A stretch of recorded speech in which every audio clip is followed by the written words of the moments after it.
अमरावती शहरातून एक मोठी बातमी समोर येत आहे। अमरावती पोलिसांनी अंमली पदार्थ विरोधी मोहीम तीव्र केली असून शहर गुन्हे शाखेने एमडीची विक्री करणाऱ्या 3 आरोपींना अटक केली आहे।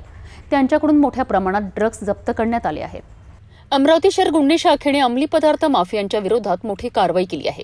पोलीस आयुक्त अरविंद चावरिया यांच्या आदेशानुसार गुन्हे शाखेचे पोलीस निरीक्षक संदीप चव्हाण यांच्या नेतृत्वाखाली पथकाने ही कारवाई केली आहे।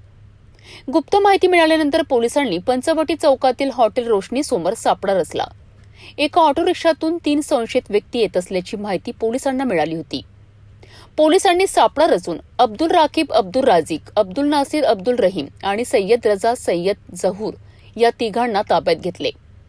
त्यांची झडती घेतली असता त्यांच्याजवळ 23.800 मिलीग्रॅम वजनाची एमडी पावडर मिळून आली आहे, ज्यांची किंमत 1,12,500 रुपये आहे। पोलिसांनी ड्रग्जसह ऑटो रिक्षा आणि इलेक्ट्रॉनिक वजन काटा असा एकूण 2,63,500 रुपयांचा मुद्देमाल जप्त केला आहे। या प्रकरणी गाडगेनगर पोलीस स्टेशनमध्ये एनडीपीएस कायद्यानुसार गुन्हा दाखल करण्यात आलाय।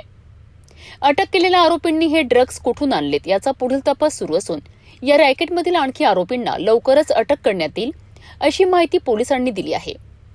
पोलीस आयुक्त यांनी अमरावतीत ड्रग्ज बाळगणाऱ्या, सेवन करणाऱ्या आणि विक्री करणाऱ्यांवर कठोर कारवाईचे आदेश दिले आहेत।